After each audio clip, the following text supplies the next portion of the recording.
Hubungan Rusia dan China kian dekat, apalagi setelah Rusia menyebut China salah satu negara yang diandalkan melawan sanksi ekonomi dari Amerika dan Barat. Di pihak lain, Amerika mendesak China membatasi dukungan ke Kremlin imbas invasi ke Ukraina.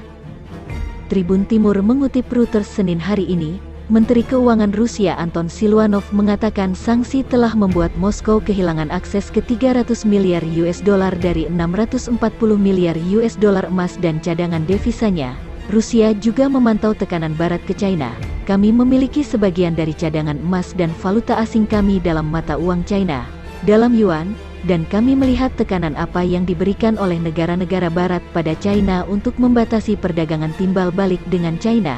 Tentu saja, ada tekanan untuk membatasi akses ke cadangan itu, katanya.